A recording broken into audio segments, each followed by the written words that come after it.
네, 감사합니다.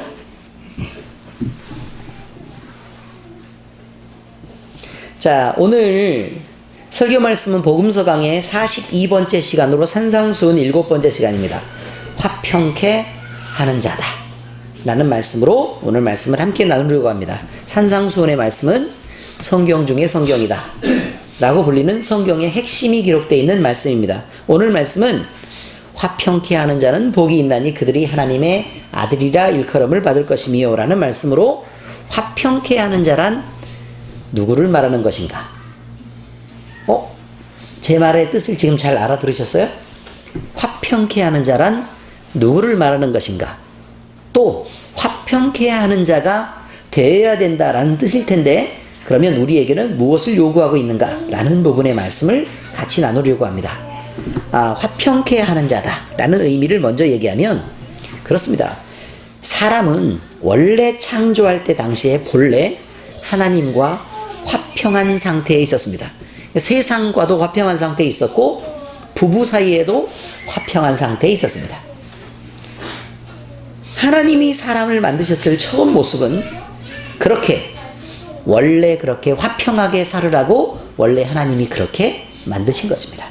그런데 처음 아담은 원래 부딪힘이 없는 삶을 살았었고 그 다음에 하나님과도 화평한 그런 삶을 살았었는데 그리고 아내와도 뜨겁게 사랑하고 또 서로 배려하는 모습으로 또 하나님이 만드신 동물, 식물들 또는 자연의 질서와도 부딪힘이 없는 상태로 살았는데 그리고 하나님은 그렇게 생육하고 번성하고 땅에 충만하라고 주신 그 세상 속에서 무엇이 불만이 있어서 죄를 선택하게 되었는가 라는 부분이 우리의 마음을 아프게 합니다.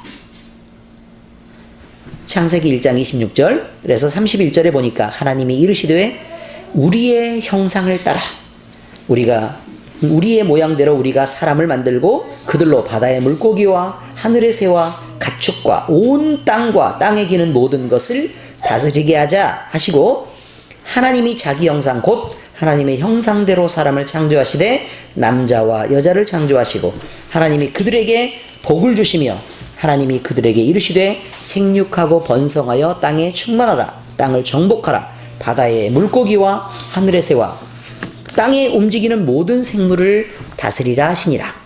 하나님이 이르시되 내가 온 지면에 씨 맺는 모든 채소와 씨 가진 열매 맺는 모든 나무를 너희에게 주노니 너희의 먹을 거리가 되리라.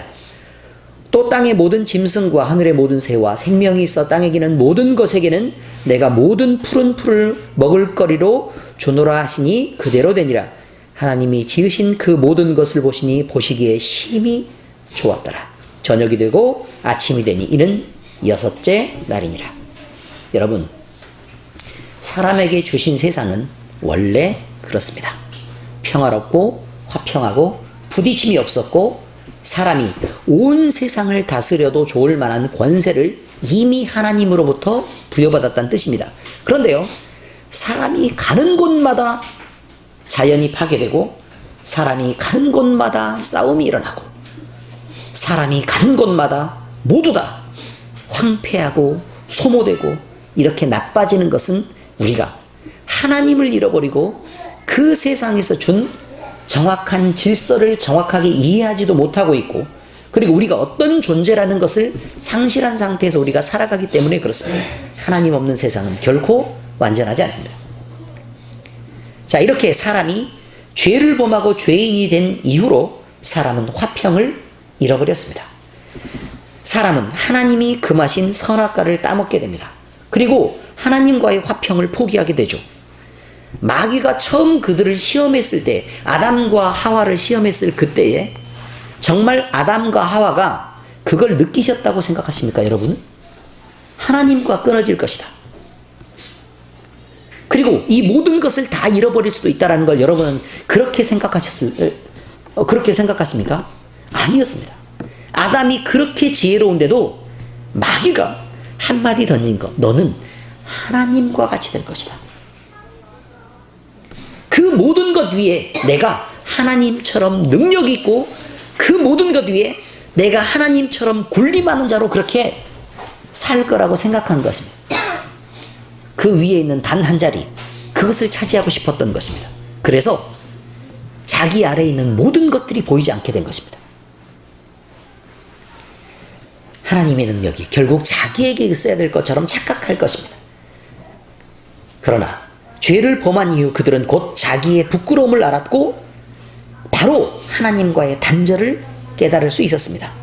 그로부터 인간은 하나님의 창조물과 질서 속에서 흐르고 있던 시간과도 부딪히는 존재가 되었습니다.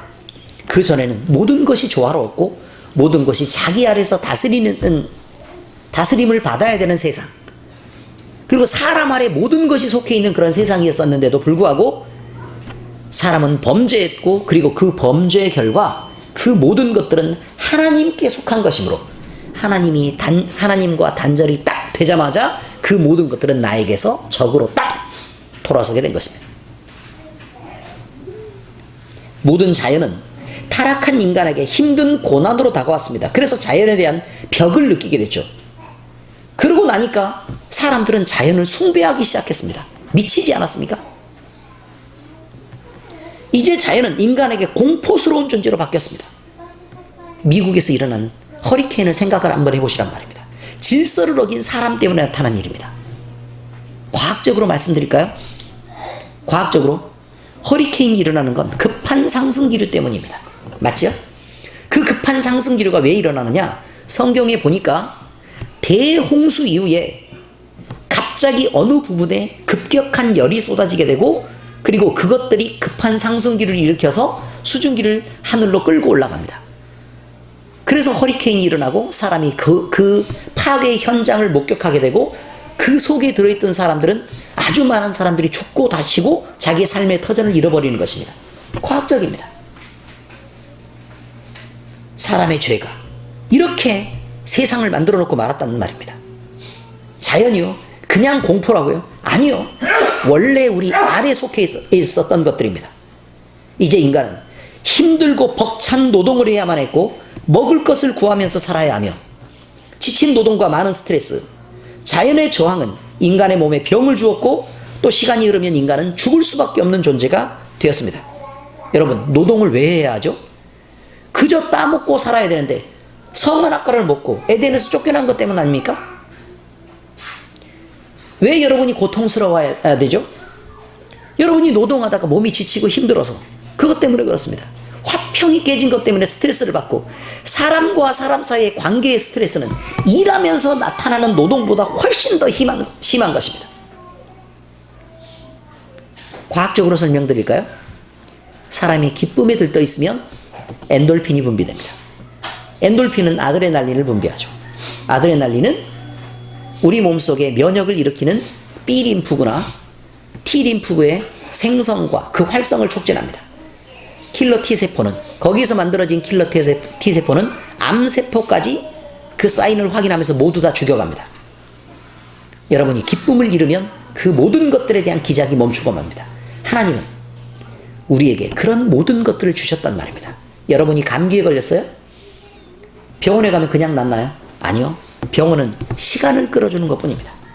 그럼 우리 몸속에 들어있는 자가 면역 기능들이 제대로 발휘를 해서 건강이 회복된 사람은 빨리 낫고, 건강이 약한 사람은 훨씬 더 느리게 낫는 것입니다. 암이요? 큰 덩어리를 떼어내고 나머지 애들과 싸움을 시키고 있는 것입니다. 우리의 면역 기능이 활성화되면 당연히 그 암세포를 이기고 살아날 수 있지만, 여전히 우리의 면역 기능이 낮으면 그 암세포를 이기지 못하고 그냥 죽어가는 것입니다. 과학적으로 모든 것을 설명드릴 수 있습니다. 창세기 3장 23절에서 24절에 여호와 하나님이 에덴 동산에서 그를 내어보내 그의 근원이 된 땅을 갈게 하시니라. 이같이 하나님이 그 사람을 쫓아내시고 에덴 동산 동쪽에 그릇들과 두루 도는 풀칼을 두어 생명나무의 길을 지키게 하시니라. 이제 쫓겨났단 말입니다. 이렇게 사람은 완전한 타락 속에서 하나님을 잃어버리고 하나님 없는 세상을 살게 되었습니다. 그것이 화평을 잃어버린 것의 근원이다라고 얘기하고 있습니다. 이런 완전한 타락 속에 방치된 인간을 하나님은 외면하지 않으셨습니다. 완전한 타락과 깊은 상실 속에 있는 사람에게 예수님을 예비하셨고 그 예수님이 찾아오셨습니다. 만나보니까 어떠시던가요? 하나님은 사람을 영원한 죄의 구렁텅이에 방치하지 않으십니다. 하나님은 사람을 구원할 계획을 세우시고 인간에게 잃어버린 하나님을 다시 회복할 기회를 주셨습니다. 그분이 바로 예수님입니다. 예수님이 찾아오셨을 때 우리는 죄인이었습니다. 그 예수님을 받아낼 자격이 없었던 상태였단 말입니다. 마음과 정신이 타락하고 부패한 상태였습니다. 깨끗하고 정결한 예수님이 우리의 마음 가운데 오실 수가 없는 상황이었습니다. 우리 스스로 도저히 경건에 이를 수도 없는 자들이었습니다. 그러므로 우리는 하나님이 우리에게 경건을 제시해도 스스로 경건할 수 없는 상태에 있었습니다. 이런 우리에게 예수님이 먼저 찾아오셨고 우리의 약함을 아시고 단지 믿기만 하면 구원을 얻는 쉬운 구원의 방법을 제시해 주셨던 것입니다. 이것이 하나님의 사랑이며 죄를 벗는 것이 하나님과의 화평이란 말입니다. 로마서 5장에 이런 말씀으로 증거하고 있습니다. 우리가 아직 연약할 때 기약대로, 기약은 약속대로, 이미 약속하신 대로 그리스도께서 경건하지 않은 자를 위하여 죽으셨도다. 의인을 위하여 죽는 자가 쉽지 않고 선을 위하여 용감히 죽는 자가 혹 있거니와 우리가 아직 죄인 되었을 때 그리스도께서 우리를 위하여 죽으심으로 하나님께서 우리에게 대한 자기의 사랑을 확증하셨느니라. 그러면 이제 우리가 그의 피로 말미암아 의롭다 하심을 받았으니 더욱 그로 말미암아 진노하심에서 구원을 받을 것이니 곧 우리가 원수 되었을 때 그의 아들의 죽으심으로 말미암아 하나님과 화목하게 되었은즉 화목하게 된 자로서는 더욱 그의 살아나심으로 말미암아 구원을 받을 것이니라. 그뿐 아니라 이제 우리로 화목하게 하신 우리 주 예수 그리스도로 말미암아 하나님 안에서 또한 즐거워하느니라. 여기에 화목, 화평이 등장하고 있습니다. 여러분, 의인을 위해서 여러분이 죽어줄 수 있습니까? 여러분은 여러분에게 참 고마운 일을 하고 또 여러분에게 온갖 선행을 베푸신 어떤 사람을 위해 여러분의 목숨을 내놓고 죽을 수 있습니까?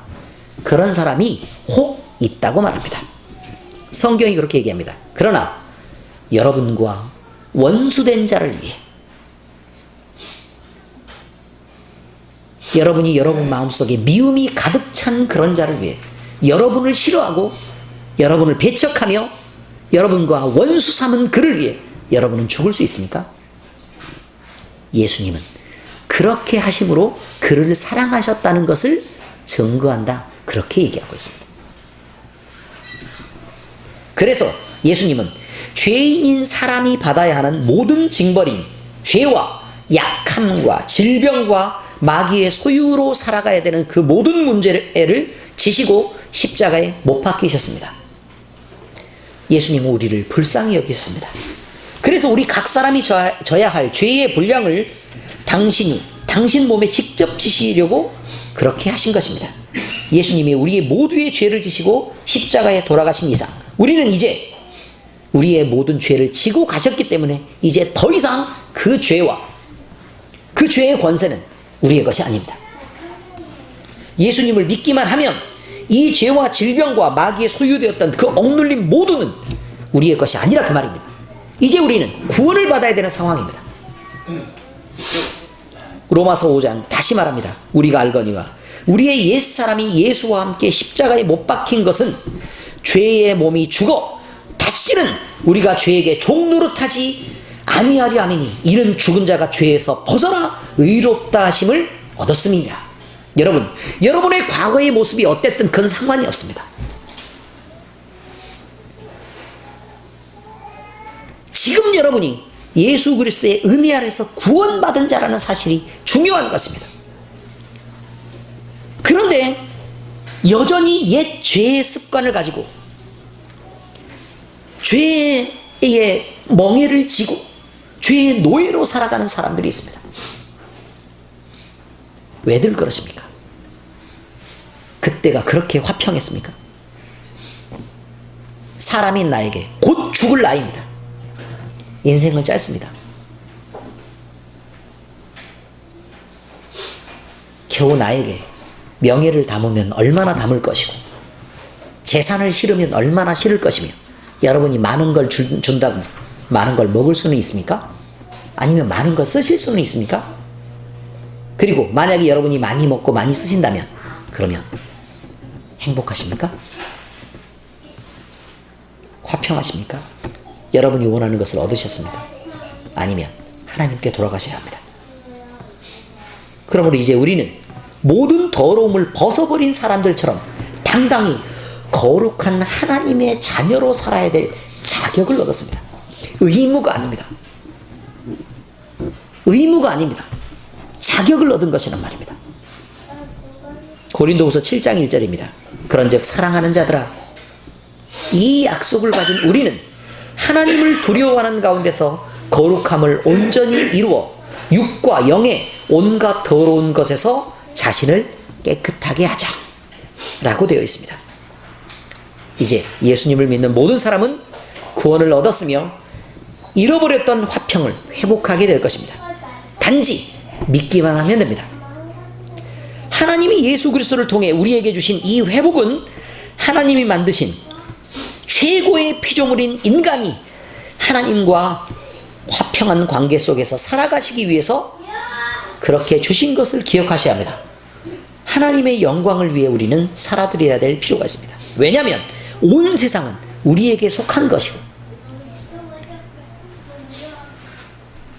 우리마저도 하나님이 만드셨기 때문에 우리가 하나님께 영광을 돌리지 않으면 안 된단 말입니다. 고린도후서 5장 15절에 그가 모든 사람을 대신하여 죽으심은 살아있는 자들로 하여금 다시는 그들 자신을 위하여 살지 않고 오직 그들을 대신하여 죽었다가 다시 살아나신 이를 위하여 살게 하려 함이라. 이렇게 되어 있습니다. 여러분, 우리는 이제 우리 자신을 위해서 우리 자신만 생각하고 우리가 전부인 것처럼 생각했던 곳에서 벗어나야 합니다. 시각을 더 넓혀서 우리를 만드신 하나님이 계시다는 것을 알고 또 세상을 이렇게 넓게 바라보면서 이 세상이 우리에게 주신 바 된 것을 알고 있어야 합니다. 여러분이 그것을 인정할 수 있을 때 세상은 우리에게 복종하기 시작합니다. 돈을 버는 것도 마찬가지입니다. 이것을 우리에게 주신 바 된 줄 알면 돈이 우리에게 복종합니다. 그러나 돈에게 노예가 되어서 살아가시면 돈이 우리를 지배하고 짓밟습니다. 노동도 마찬가지입니다. 여러분이 직장을 갖고 계십니까? 하나님이 우리에게 이런 것들을 선물로 주신 것을 알아야 그 직장이 우리가 다스리는 직장이 됩니다. 그런데 직장이 우리를 지배하면 정말 힘들고 지치게 살아갈 수밖에 없습니다. 이런 기본적인 원리를 기억하셔야 합니다. 세상은 우리 아래에 속한 것입니다. 세상은 우리 아래에 속한 것입니다. 어느 무엇도 우리를 지배할 수 있을 만한 권세가 없습니다. 단지 우리를 다스리실 수 있는 분은 단 한 분, 하나님뿐입니다. 세상의 그 어떤 것에서도 여러분은 절대로 복종하셔서는 안 됩니다. 화평케 하는 자가 복이 있나니 하나님의 아들이라 일컬음을 받는다. 화평케 하는 자는, 자, 제가 맨 처음에 말씀을 읽을 때 화평케 하는 자, 그럼 여기서 말하는 사람이 누구냐? 라고 제가 얘기했죠? 누구죠? 예수 그리스도입니다. 예수 그리스도입니다. 화평케 하는 자는 하나님의 아들이라 일컬음을 받는다라는 말씀은 당연히 평강의 왕으로 오셔서 하나님과 우리 사이를 화평하게 해주신 예수 그리스도가 화평케 하는 자입니다. 예수님은 우리가 가진 모든 죄의 문제를 해결하시고 하나님과 우리 사이에 막힌 벽을 허물고 우리의 죄를 벗게 하고 하나님 편으로 우리를 이끌어 주셨습니다. 그가 가진 화평의 능력으로 하나님의 아들이심을 증명해 내셨다라는 말이 화평케 하는 자는 복이 있나니 하나님의 아들이라 일컬음을 받는다 라는 말로 쓰고 있는 것입니다. 우리 모두는 예수님을 믿고 구주로 영접한 그리스도인들입니다. 그러므로 우리는 우리 대신 십자가에 달려 죽으신 예수님을 대신하여 그분이 살아가시고자 했던 길, 또 그분이 이루시고자 했던 뜻을 따라 살아가야 하는 대신 사는 삶을 살아드려야 합니다. 이것이 구원받은 자의 당연한 의무이고 그리스도인의 의무 이전에 그리스도인의 양심이 될 것입니다. 그러므로 화평을 원하는 모든 사람들은 성경이 말씀하시는 이런 가르침을 따라 살아드려야 됩니다. 첫 번째, 화평을 원하십니까? 그러면 우리는 남을 판단하지 말아야 합니다. 판단하는 권리는 오직 하나님 한 분께만 있는 것입니다. 그런데 마귀가 하나님의 흉내를 내고 우리 마음속에 너도 하나님과 같이 되어라 라고 계속해서 말하고 있는 것입니다. 그러니까 우리가 죄로 왜곡된 우리의 모습 때문에 마귀가 부르는 그런 소리를 듣고 우리가 이 사람은 어떻다 저 사람은 어떻다를 판단하고 있는 것입니다. 다니엘의 말씀에 그게 나와있죠. 메네 데겔 우바르신. 석회 회벽에 벨사살 왕이 잔치를 하고 있는데 손만 나타나서 글씨를 쓰기 시작합니다. 메네 데겔 우바르신. 재어보고 달아보았더니 네가 부족함이 보여서 내가 네 위를 바꾸겠다. 그런 말입니다. 여러분, 판단하는 것은 하나님의 것입니다. 우리에게도 준 것이 아니고 판단하는 것은 하나님의 고유한 권한입니다. 우리가 판단하는 일을 늘 하면서 당당하려고 하는 것은 죄의 부끄러움을 여전히 갖고 있는 것과 같습니다. 우리는 판단하는 것을 놓아야 합니다. 왜냐하면 그것은 하나님의 것이므로. 우리가 죄인이었을 때는 마귀가 시키는 대로 판단하는 자리에 있었지만 우리는 그것을 놓고 하나님 편에 그걸 드릴 수 있어야 합니다. 단지 그저 나는 그게 좋아요. 나는 그건 조금 마음에 좀 부담이 돼요 라는 정도로 얘기해야 합니다.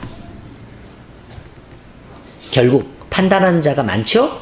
그러면 교회 안에 하나님이 많은 것입니다. 하나님처럼 행동하는 사람이 많아지는 것입니다.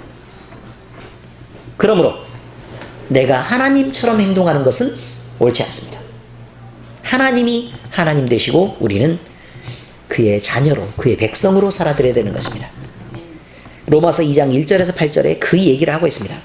그러므로 남을 판단하는 사람아, 누구를 막론하고 내가 핑계하지 못할 것은 남을 판단하는 것으로 내가 정죄함이니 판단하는 내가 같은 일을 행함이니라. 여러분, 판단할 때 여러분은 매번 당당하셨습니까? 아니면 접으셔야 됩니다.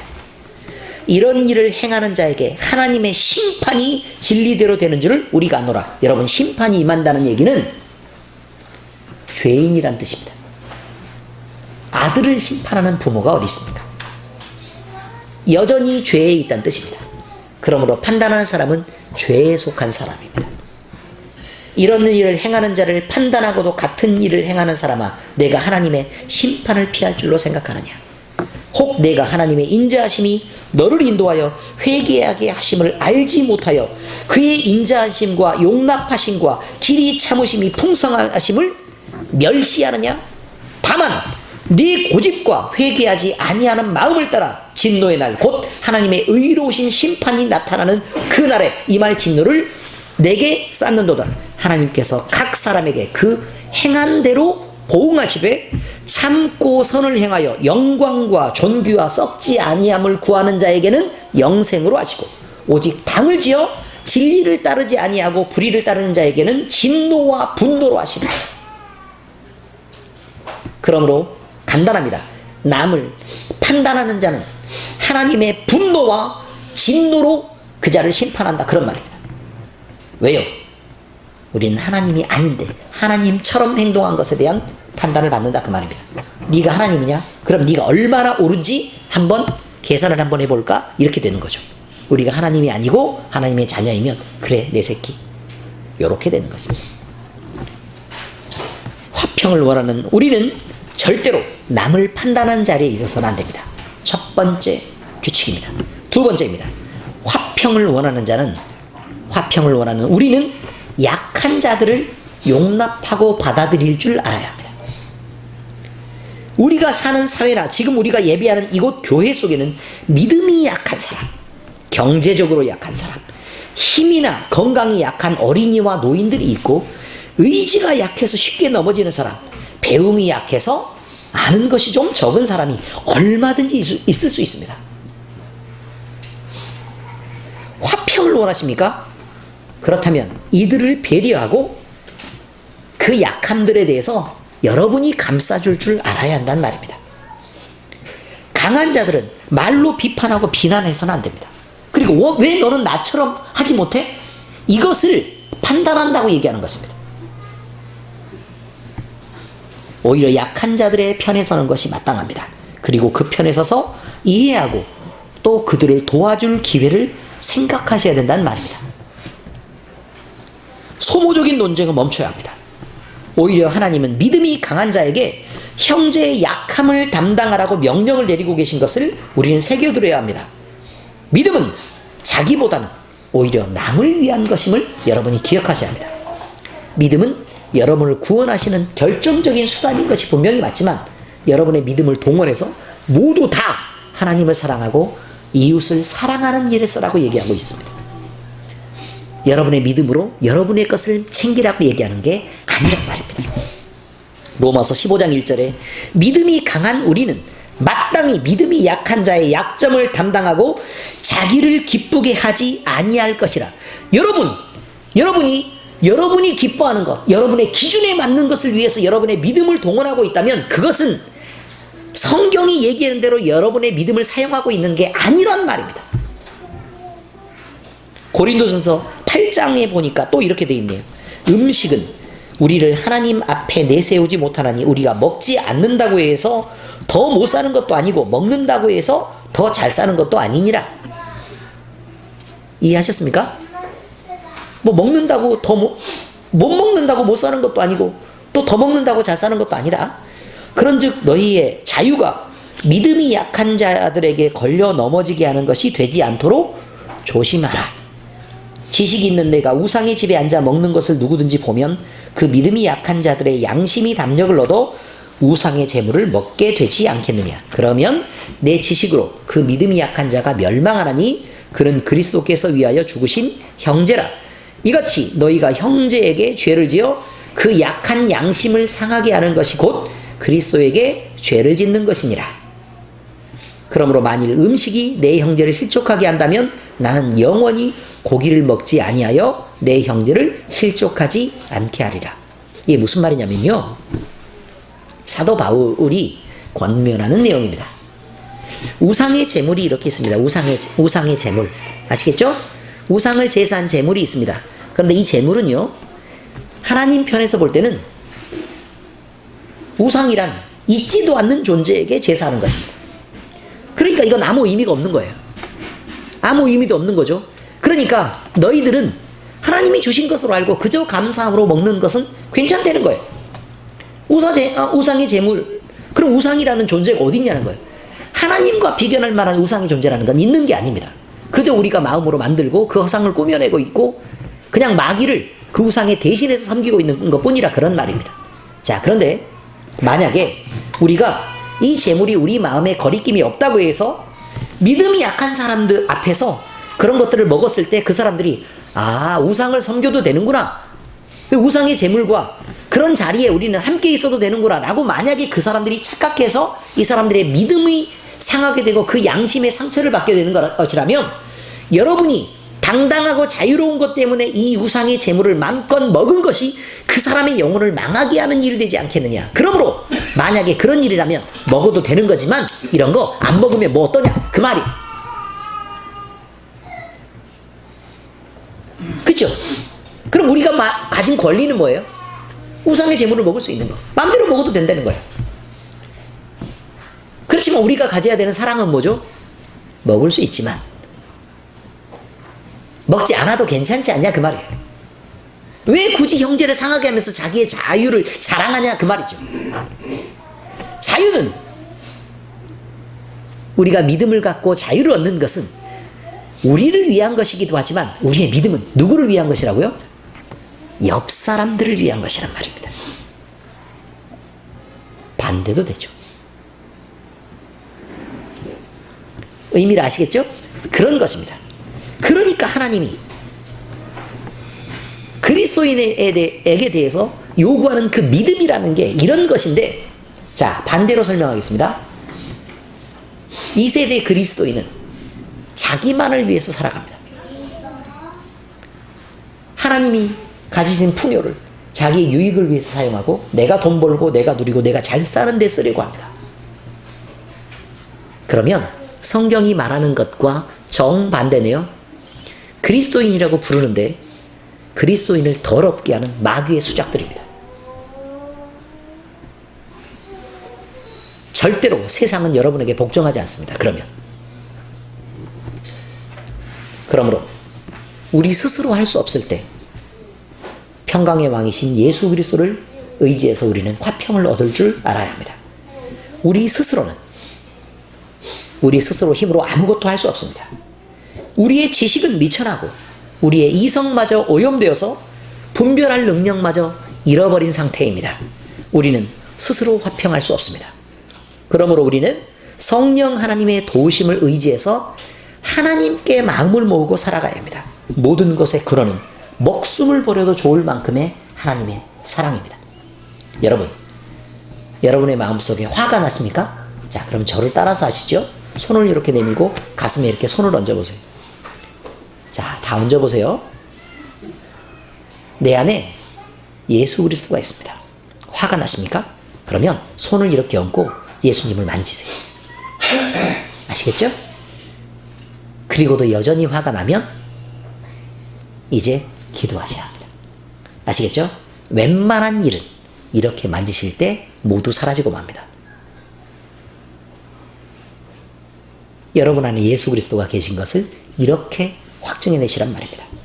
요한일서 3장 14절에서 16절에 우리는 형제를 사랑함으로 사망에서 옮겨 생명으로 들어간 줄을 알거니와 사랑하지 아니하는 자는 사망에 머물러 있느니라.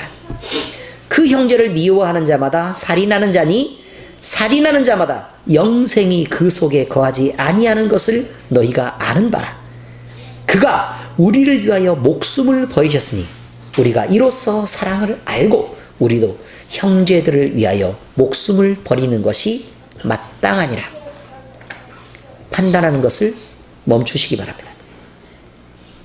그리고 우리보다 약한 자들을 용납하고 예수 그리스도의 모범을 본받아 여러분들이 하나님의 사랑을 품을 때 여러분에게는 세상이 여러분과 복종하고 또 많은 사람들 사이에 화평을 전하는 평강의 왕의 모습을 대신하는 모습, 다시 말해서 그리스도의 삶이 이제 이어지게 될 것입니다.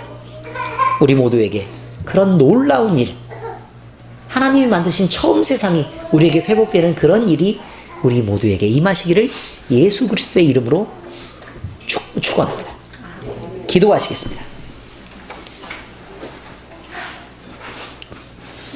하나님, 우리를 모든 더러운 죄에서 빨리 떠나게 해주십시오. 우리 안에 죄와 세상을 씻어내시고 하나님을 모시는 화평을 주시며 우리 각 사람을 말씀으로 연단시켜 주시기를 원합니다. 우리 안에 함께 거하는 약한 지체를 배려하여 용납하게 하시고 마치 내가 하나님이냐 함부로 남을 판단하는 모습을 버릴 수 있게 해주시옵소서.